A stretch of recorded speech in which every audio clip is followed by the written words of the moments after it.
नमस्कार दोस्तों, मैं मनीष कुमार स्वागत करता हूं आपके अपने चैनल हरियाणा हलचल में। दोस्तों, आज हमारे साथ शौकत साहब है जो दिल्ली से आए हैं और दिल्ली परेड में क्या रहा दिल्ली का पूरी जानकारी इस वीडियो में आपको देंगे। नमस्कार जी। नमस्कार जी। सर, जो दिल्ली परेड हुई थी और उसमें नेशनल मीडिया द्वारा कहा गया कि जो तिरंगा था वो उतारा गया और दूसरा झंडा फहराया गया और जो अनुशासनहीनता हुई है उसके बारे में आप पूरी जानकारी के साथ बताइए कि पूरा मामला कैसे हुआ। एक तो मेरे को आपकी इस बात के ऊपर एतराज़ है कि जो मीडिया ये कह रहा है उसको नेशनल मीडिया मत कहो, उसको गोदी मीडिया को। नेशनल नहीं, नेशनल तो वो होता है राष्ट्रीय, जिसके प्रति राष्ट्र के प्रति जिसकी कोई जिम्मेवारी हो। वो तो राष्ट्र में उपद्रव करवाने की उनकी कोशिश है, उसको गोदी मीडिया कहो। एक तो हमारी आपसे ये अपील है।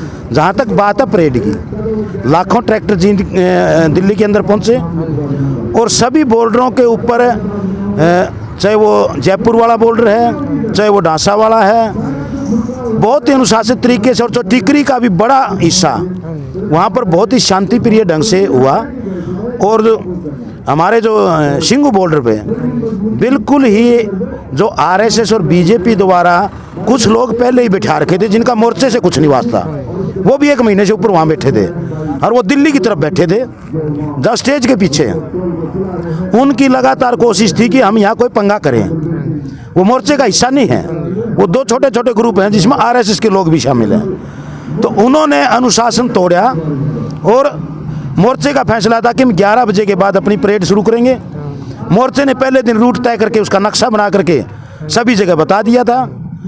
उन्होंने उसको तोड़ करके 8 साढ़े 8 बजे निकल गए और निकल के वो टिकरी उस पे चले गए, इस पे ये क्या है, आईटीओ पे, और आईटीओ के बाद वो लाल किले चले गए। जो किसान पहले गए हैं वो जो आपके संगठन वो किसान नहीं थे। ऐसा है कि किसान के ऊपर ये कोई लिखा नहीं होता, किसान तो हर कोई कहता है। सवाल वो कि किसान के रूप में भी वो ये भेड़िए होते हैं जो राजसत्ता की दलाली करते हैं, जिनका काम दूसरा है। वो इन कानूनों को ख़त्म करवाने के लिए नहीं, वहाँ उपद्रव करवाने के लिए बैठे हुए थे। और वही उन्होंने कोशिश की और कोशिश करके उन्होंने 2-3 नौजवानों ने मोटरसाइकिल पे गए और वहाँ पर जो निशान साहिब का जो झंडा है वो वहाँ पर एक गुम्बद के ऊपर चढ़ाया। वहाँ पुलिस बैठी बैठी देखती रही, बिल्कुल भी नहीं रोका। पुलिस की संख्या बहुत कम थी, वहाँ कोई सुरक्षा ही नहीं थी उस तरीके से, और वो चढ़ाकर मोटरसाइकिल के ऊपर आराम से बैठ के चले गए। तो ये सारे की सारी जो उस दिन ज़रूर मतलब 25 तारीख को कुछ लोगों ने महसूस किया कि जिसने भी किया ठीक नहीं किया, लेकिन सच्ची बात निकल के आती है। गोदी मीडिया ने बड़ा प्रचार किया, झूठा प्रचार किया कि खालिस्तान का झंडा चढ़ा दिया और राष्ट्रीय झंडा उतार दिया, जबकि राष्ट्रीय झंडा तो जो बड़ा वाला गुम्बद है उसके ऊपर यूं का यूं लगा हुआ, उसके पास भी नहीं गया कोई। हाँ जी, बिल्कुल लगे हुए। और लेकिन ये सोशल मीडिया का हम धन्यवाद करते हैं कि सोशल मीडिया ने रात रात में ही इसकी सारी खोजबीन करके जनता के सामने ला दिया और बता दिया कि ये सारा बीजेपी का षड्यंत्र था, इनके द्वारा पहले से तयशुदा था, ताकि किसान आंदोलन के ऊपर धब्बा लगाया जा सके। लेकिन ये धब्बा रात में ही धो गया और अगले ही दिन पूरे किसान वर्ग के अंदर ये बात स्पष्ट तौर पे समझ में आ गई कि ये बीजेपी का षड्यंत्र था। और किसानों के अंदर इस बात को लेकर के बड़ा भारी गुस्सा है और ये भी बात समझ में आ गई कि बीजेपी कुछ भी कर सकती है।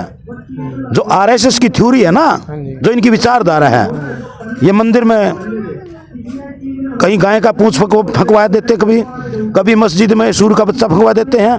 लोगों को लड़ाने का जो इनका जो विचार है वो विचार भी समझ में आ गया कि ये अपने लोगों को भी मरवा सकते हैं, मतलब देश में उपद्रव करवाने के लिए। और आज क्योंकि ये किसान आंदोलन इनके लिए एक चैलेंज बन गया, क्योंकि मोदी ने पहले झूठ बोल करके लोगों को, हिंदुस्तान की जनता को बड़ा धोखा दिया, चाहे नोटबंदी के नाम के ऊपर, चाहे वो रोजगार के नाम के ऊपर, चाहे राष्ट्रवाद के नाम के ऊपर बड़ा धोखा दिया। लेकिन आज इनका नकली राष्ट्रवाद भी समझ में आने लग गया लोगों को, और किसान को भी ये समझ में आ गया कि ये सरकार, वोट तो हमने दिए थे लेकिन ये नोट अंबानी अदानी ने दिए थे, तो नोटों वाले की सेवा कर रहा है, ये वोटों वाले की नहीं कर रहा। इसलिए किसान आज उसको दुश्मन दिखाई देता है और किसान को वो हर हालत में ये सोचता है कि मैं बेदखल करके अंबानी को यहाँ की ज़मीन सारे की सारी सत्ता सौंप दूँ, जिसको किसान समझ चुका है। और किसान आने वाले समय में आंदोलन और तेज़ी के साथ आगे बढ़ाएंगे, लेकिन मोर्चे का शुरू से ये विश्वास है कि हम बिल्कुल अनुशासन में रहेंगे, शांति में रहेंगे, किसी प्रकार की कोई गड़बड़ी नहीं करेंगे। अगर कोई घुसपैठ करके गड़बड़ी करता है उसको भी निकाल करके हम जनता के बीच में पेश कर देंगे और उसका कोई सहयोग नहीं करेंगे। ये किसान मोर्चे की लाइन है। जैसे जिससे आंदोलन पे कुछ प्रभाव पड़ा जो 26 जनवरी का माहौल देखा गया तो नहीं, आंदोलन में एक तो ये है कि आंदोलन में लाखों ट्रैक्टर गए थे, बड़ा भारी जोश किसानों के अंदर, लेकिन व्यवस्था में ज़रूर कुछ कमी रहेगी क्योंकि ट्रैक्टर इतने ज़्यादा थे, उनको एक एक दो दो की लाइन में अगर चलाते रहते तो वो 7 दिन भी परेड पूरी नहीं होती, जिसकी वजह से कुछ अफरा तफरी एक बार हुई। लेकिन उसके लिए भी जिम्मेवार ज़्यादातर प्रशासन ही है। अगर वो पहले ही मतलब ये रूट 2-2 की लाइन में सारे ठीक तरीके से तय कर दिए जाते, ठीक व्यवस्था होती तो ये बात नहीं होती। कहीं ऊपर चढ़ गए कुछ लोग, नीचे रह गए, ऐसी व्यवस्था इतनी बड़ी में स्वाभाविक है।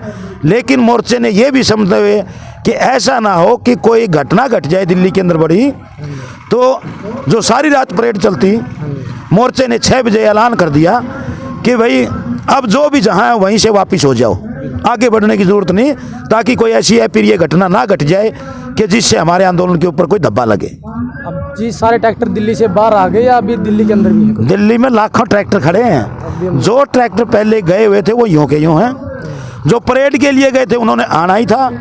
कुछ ट्रैक्टर ऐसे भी थे परेड के साथ, वहाँ पर आने वाले कई दिन से लगातार थे क्योंकि अदल बदल के जाते रहते हैं। और ये खास तौर पे पंजाब वाले भाई तो अदल बदल के जाते रहते हैं, ये कहते हैं हम पलटी मरवा रहे हैं, तो ये पलटी मारने का काम हरियाणा वालों ने भी करना पड़ेगा। या जैसे जी मुख्यमंत्री ने कहा कि जितने भी टोल है ना, टोल को चालू करवाओ और जो प्रदर्शन कर रहा है इनको उठाने, इनके लिए देखो मुख्यमंत्री का तो यही कहना बनता है, वो कहेगा। वो तो आज से पहले भी मुख्यमंत्री ने आदेश थोड़ी दिए थे कि टोल खोल दो। जनता के सहयोग से ये खोले गए थे और जनता के सहयोग से ये चलते रहेंगे और तब तक चलते रहेंगे जब तक मोर्चे का कोई फैसला ना होगा। जींद भी जी पुलिस की मीटिंग हुई थी जो धरना उठाने के लिए। ऐसा है कि मीटिंग शीटिंग तो ये तो आंदोलन के दौरान होती रहती हैं और ये प्रशासन का काम भी है। हमारा साफ कहना है कि हम जिला जींद के अंदर और पूरे हरियाणा के अंदर शांति प्रिय ढंग से रहेंगे, अपने मुद्दों के लिए लड़ेंगे, आंदोलन से पीछे नहीं हटेंगे।